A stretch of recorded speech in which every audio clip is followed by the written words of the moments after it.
Hello students, turning point চ্যানেলে তোমাদেরকে স্বাগত। টার্নিং পয়েন্ট চ্যানেলে এখন আমি আজ থেকে শুরু করছি অধ্যায়ভিত্তিক ক্লাস প্রত্যেক চ্যাপ্টারে ধরে ধরে।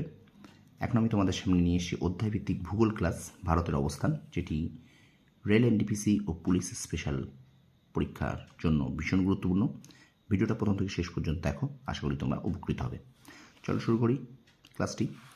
ভারতের অবস্থান দেখো, যে ভারত এশিয়া মহাদেশে অবস্থিত, ঠিক আছে, এটা গেল।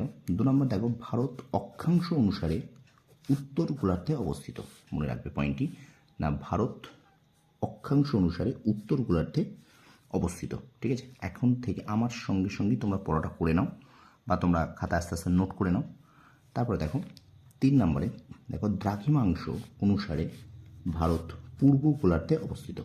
তাহলে ভারত কিন্তু অক্ষাংশ অনুসারে উত্তর গোলার্ধে অবস্থিত এবং ভারত কিন্তু দ্রাঘিমাংশ অনুসারে পূর্ব গোলার্ধে অবস্থিত। প্রশ্ন কিন্তু এখান থেকে আসবে, দ্রাঘিমাংশ অনুসারে ভারত কোন গোলার্ধে অবস্থিত বা অক্ষাংশ অনুসারে ভারত কোন গোলার্ধে অবস্থিত, ঠিক আছে। পরে দেখো, মূল ভূখণ্ড বাদে দ্বীপপুঞ্জ সহ ভারতের দক্ষিণতম বিন্দু নাম কি, না ইন্দিরা পয়েন্ট। ভারতের দক্ষিণতম বিন্দুর নাম কিন্তু ইন্দিরা পয়েন্ট। পরে দেখো, ইন্দিরা পয়েন্টের পূর্ব নাম পিগমেলিয়ান পয়েন্ট বা পার্সন পয়েন্ট। ইন্দিরা পয়েন্টের পূর্ব নাম কি, না ইন্দিরা পয়েন্টের পূর্ব নাম হলো, বলছে কি ইন্দিরা পয়েন্টের পূর্ব নাম পিগমেলিয়ান পয়েন্ট বা পার্সন পয়েন্ট। তারপরে দেখো, কর্কট ক্রান্তি রেখা ভারতের 8টি রাজ্যগুলোর নাম ভীষণ ইম্পর্টেন্ট, মনে রাখবে। গুজরাট, রাজস্থান, মধ্যপ্রদেশ, ছত্তিশগড়, ঝাড়খণ্ড, পশ্চিমবঙ্গ, ত্রিপুরা, মিজোরাম, এই 8টি রাজ্যের ওপর দিয়ে কিন্তু বয়ে গেছে কর্কট ক্রান্তি রেখা। তাহলে প্রশ্ন আসতে পারে, ভারতের কটি রাজ্যের উপর দিয়ে কর্কট ক্রান্তি রেখা বয়ে গেছে? উত্তর কিন্তু হয়ে যাবে তখন 8টি রাজ্য, ঠিক আছে। তাহলে রাজ্যগুলোর নাম আমি আরেকবার বলি, গুজরাট, রাজস্থান, মধ্যপ্রদেশ, ছত্তিশগড়, ঝাড়খণ্ড, পশ্চিমবঙ্গ, ত্রিপুরা, মিজোরামের মধ্য দিয়ে। তারপরে দেখো, ভারতের উত্তরতম স্থান হলো ইন্দিরা কল। ভারতের উত্তরতম স্থান, মনে রাখবে মাথায়, ভারতের উত্তরতম স্থান কিন্তু ইন্দিরা কল, ঠিক আছে, ভীষণ ভীষণ গুরুত্বপূর্ণ। তারপরে ভারতের দক্ষিণতম স্থান হলো ইন্দিরা পয়েন্ট, এটা আমরা কিন্তু আগেও পড়েছি। দেখো, ভারতের এটা কিন্তু ইন্দিরা পয়েন্ট পূর্ব নাম, এটা আমরা আগেও পড়েছি। দক্ষিণতম বিন্দু হলো ইন্দিরা পয়েন্ট। এখন আরও একবার আমি দিয়েছি তোমাদের, দেখো ভারতের দক্ষিণতম স্থান হলো ইন্দিরা পয়েন্ট, ঠিক আছে।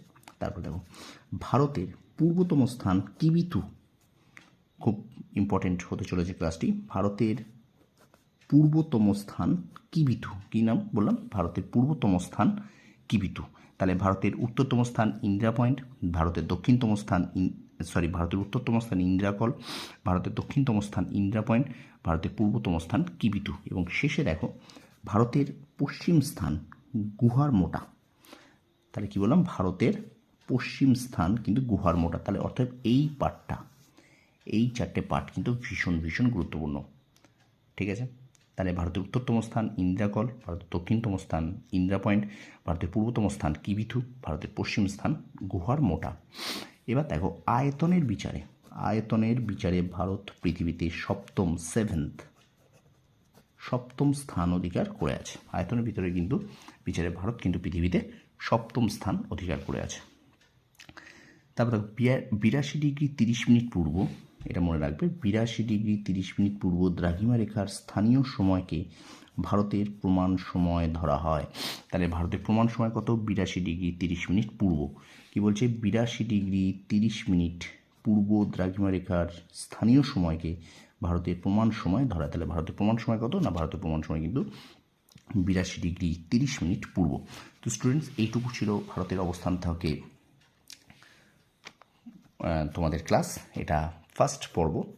আমি এর পরের ক্লাসটা নিয়ে আসবো, বাকিটা শেষ করে দেবো ভারতের অবস্থান থেকে। তোমরা অবশ্যই ভিডিওটা প্রথম থেকে শেষ পর্যন্ত দেখবে, তাহলে কিন্তু পুরোটা তোমরা বুঝতে পারবে। আমি আশা করি এখান থেকে যে কোনো প্রশ্ন দিক, এই পয়েন্টগুলো থেকে তোমরা কিন্তু অবশ্যই উপকৃত হবে।